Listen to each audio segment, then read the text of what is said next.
Practicing is one of the most important things for anyone who's learning how to play a musical instrument or developing their singing. Without good practice methods, you won't progress very quickly, if at all.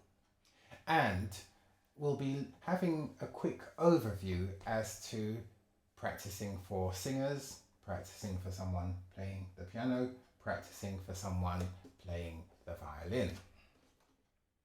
In future programs, I hope to elaborate on the different disciplines, singing, piano and violin, but for now, this will be just a rough introduction. So, if we think about practicing for singers, you have to learn about breath control, which we call support. Yeah, so how to breathe properly. That's one of the issues that many people struggle with initially. And when they have singing lessons and start working on their singing and practicing properly, they develop that and it makes a big difference.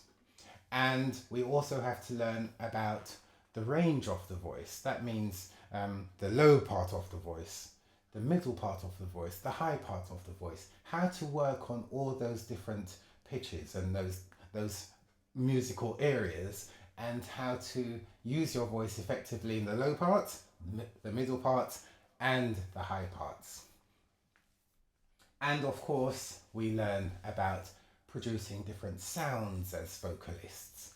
So we all have the same kind of vocal anatomy, but sometimes you hear people singing in different ways. Some might sing oh, others might sing ah. You have all different types of sounds, and you can blend between those types of sounds. Oh, ah. They're all the same voice, but just used in different ways, and it can be a revelation on how to unlock those different vocal colours. So that's the singing. Now let's just have a quick overview on the piano.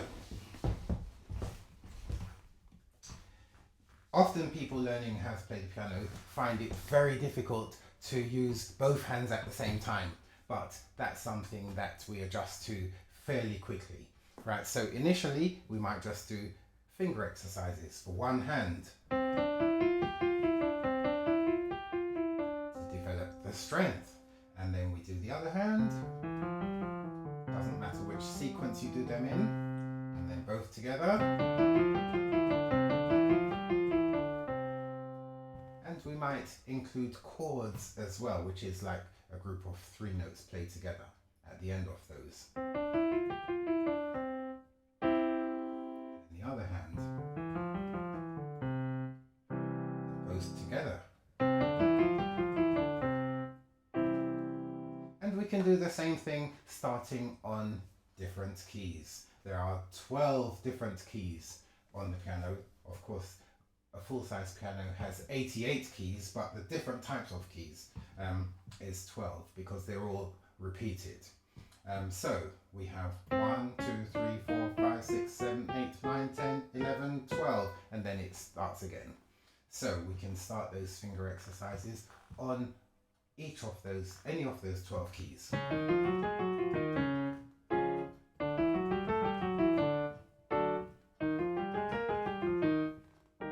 And you hear singers doing things like that as well, starting on a lower note, going higher and higher and higher. And it's a very common way to practice. In fact, for singing, we often start exercising in the low parts of the voice before we move up higher. Now, finally moving on to the violin.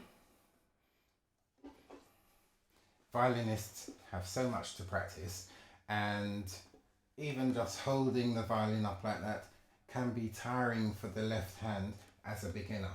So we learn how to get used to these different types of movements, which are not really that natural, to be honest. Yes, but we adjust.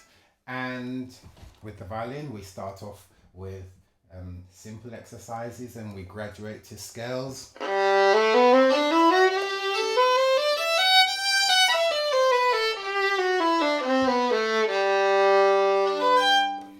And we learn many different types of exercises and violin studies. And To finish off, I'll just give a little example of a violin piece. It's Mendelssohn's Violin Concerto, and I'll play a little bit of the second movement, the slow movement. That's the Violin Concerto number 1 in E minor, because he wrote 2.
And it continues. And I had recorded the piano earlier.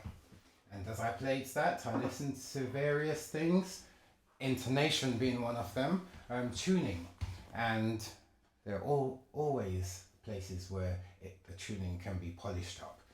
And that's one of the things that we do when we practice the violin, work on different sections and really refine it, like what I would have done there as I practiced in more detail.